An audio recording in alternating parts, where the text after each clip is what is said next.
Hello, this is Ferrous Creek again, and we are back with episode 4, starting on the third mission of ArmA 3 Contact spin-off campaign.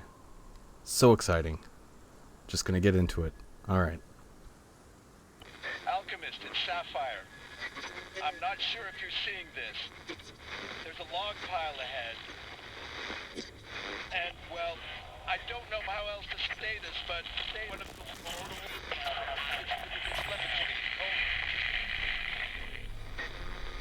You're breaking up. Words twice. Over.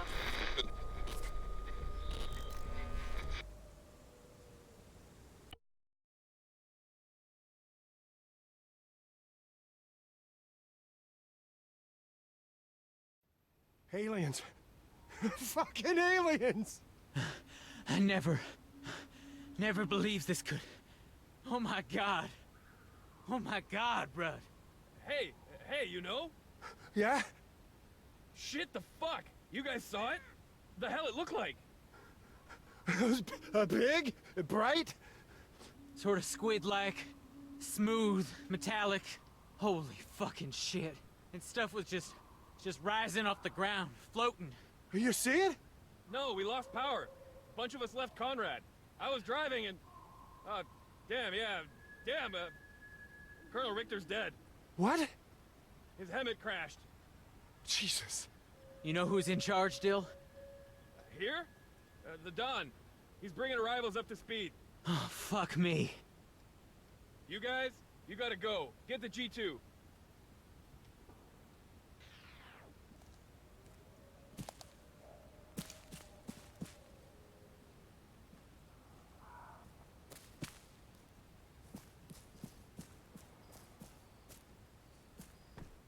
Try that one?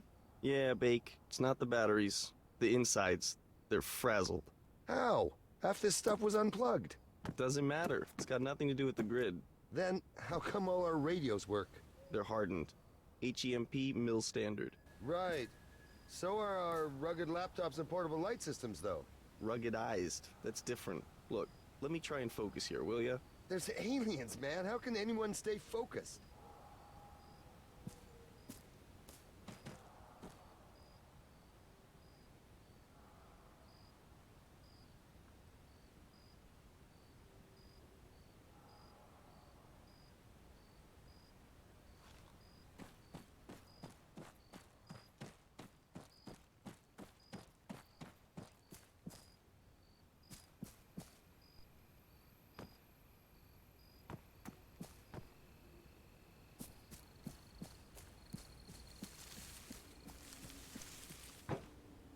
To ja.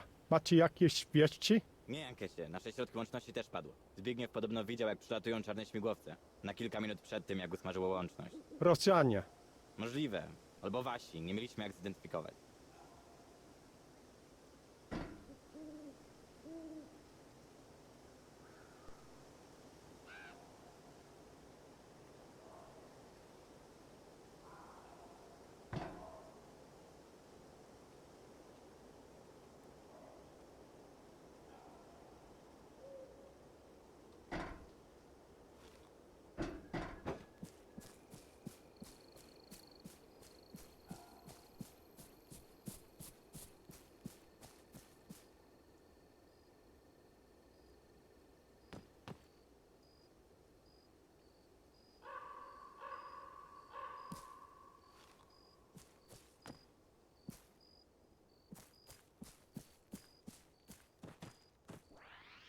All right, listen up.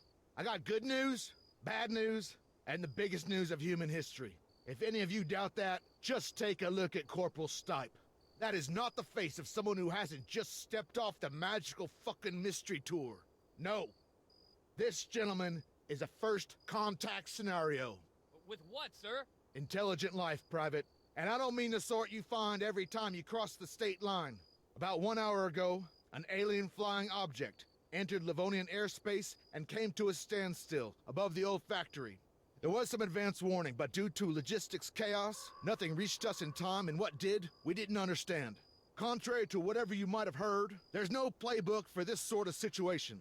And to make matters worse, there's been a, what do you call it?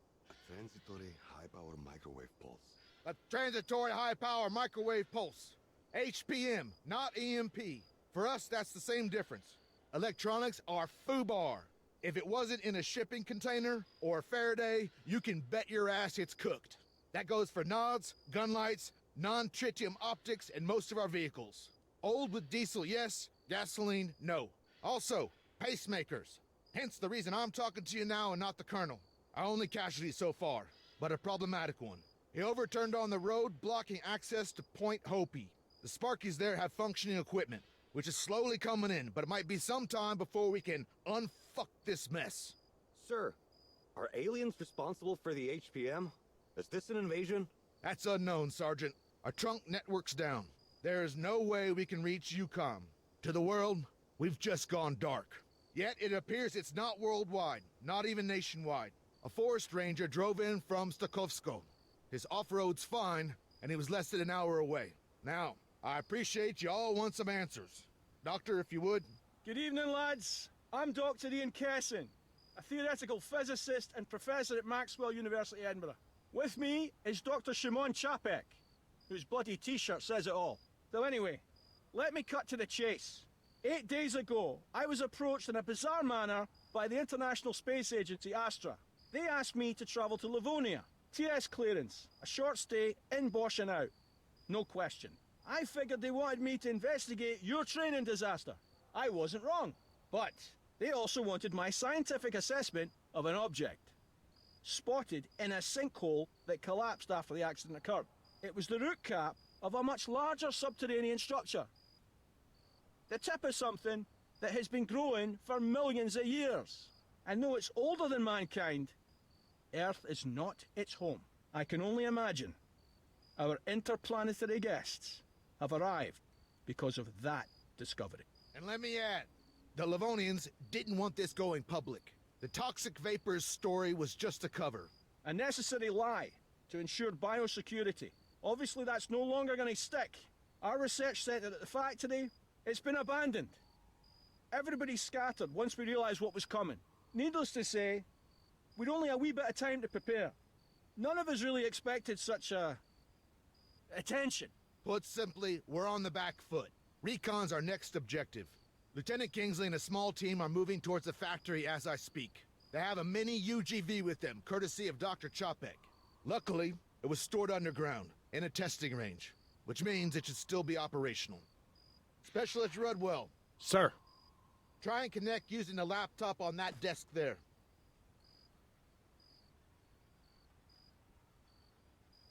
Why is everybody not looking at me?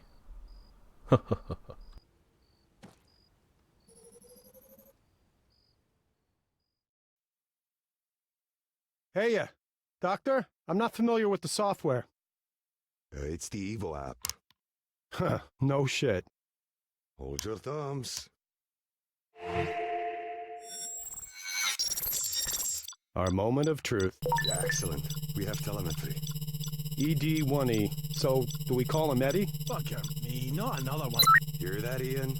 Aye, fuck off. Let's hope we can get the video feed. Sounds like someone lost a bet. I got visual. Get him up on the screen. Great. That's great.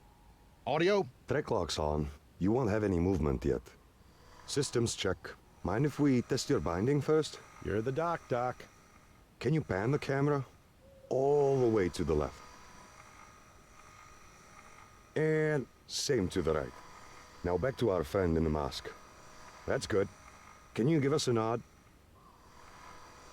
Fantastic. Okay, next, manipulator arm. Can you raise it for me?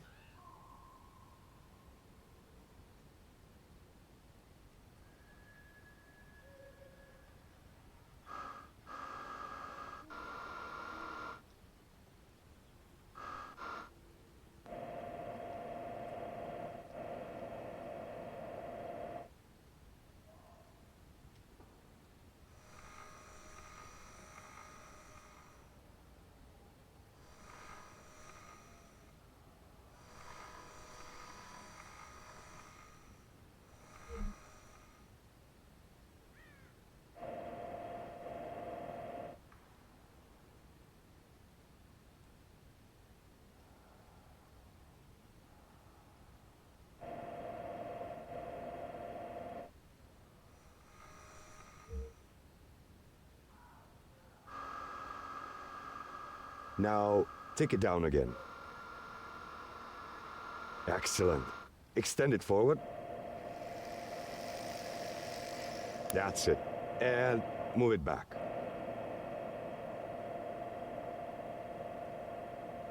There you go. Servers all seem fine. And how do I unlock these tracks? Ah, thanks. Just not too fast, eh? Do you want to play with the laser?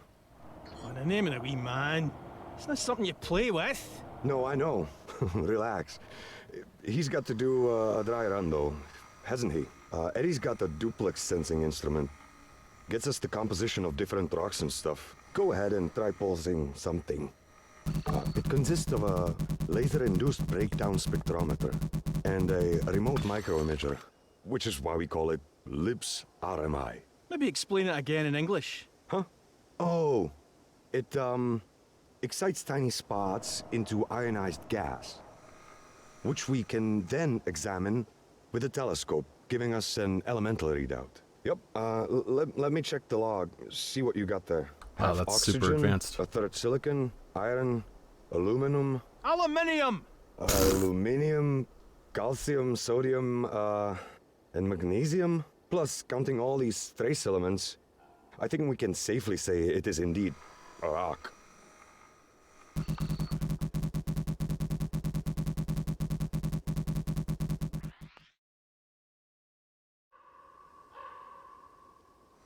Anyway, he's all set. Guide the robot onto the road then. Sapphire 1-1 are ready and waiting. Rendezvous and let's go from there. Yes, sir. Sapphire Actual, this is Alchemist. The mini UGV's online and coming to you. Stand by. Over. Roger, standing by. You nervous, Lieutenant? Shitting nickels, Major. And, hot as hell in this moon suit. Over. Remember, you volunteered, Kingsley. Get your game face on. Out.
Sapphire, Alchemist, go time, over. Acknowledged. We're advancing. Out. Redwell, follow.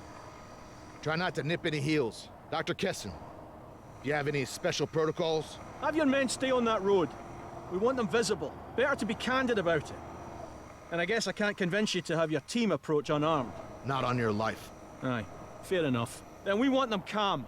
And, as the astrobiologist here, I really can't stress the threat of microbes enough. Even in that CBRN gear, there's still a big risk of cross-contamination. Probably best if they don't touch anything. Sapphire, further to my last. Do not deviate from the road. Remain in sight. Slow your roll and keep those safeties on. Strict fire discipline.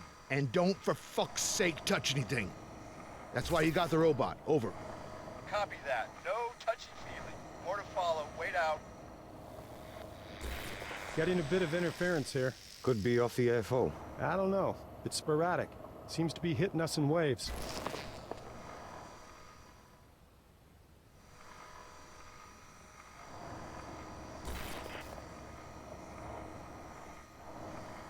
Guys, look. My God, she's incredible. Sergeant, back this up off the VTX. And those means of propulsion. What? I don't see anything obvious. My point exactly. It's remarkable.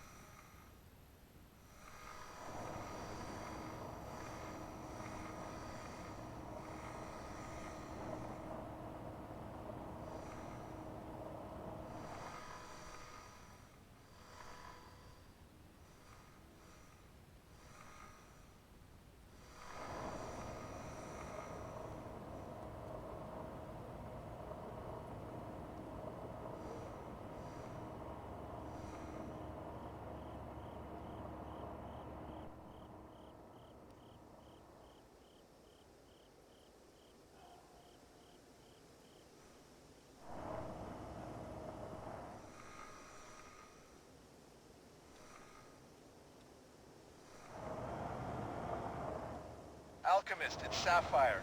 I'm not sure if you're seeing this. There's a log pile ahead. And, well, I don't know how else to say this, but one of the logs is levitating. Over. You're breaking up. Words twice. Over. There's a log, and it is defying gravity. Over. How about Eddie gets a closer look? He can get the laser on it, collect some data? Agreed. Minimum exposure. Lieutenant, hold your position. The mini UGV will assess. Over. Wilco, we'll sit tight. Out. I keep forgetting that Rudwell's actually operating the UAV remotely from far away. So he's not actually there. And that transmission was super garbled. Anyway, just wanted to point that out.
And I also have to say, that is terrifying.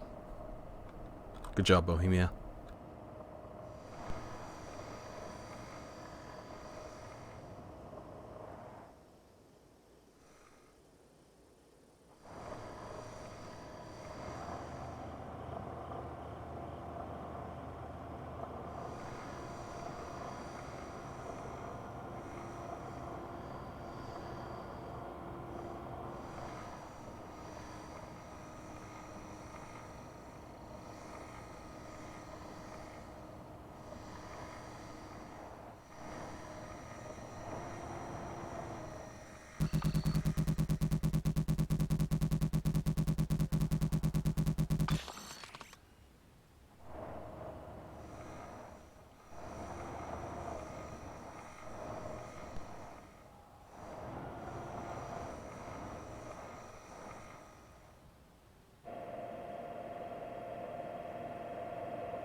Looks like I went a little too far.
Great. Oh boy. I think that's a mission fail. Let's try that again. Oh, maybe not. I am having some difficulty though, so I'm gonna call it here for this episode, and we will continue to search for the anomaly in the next one. So thank you again for stopping by, and I'll see you for the next one.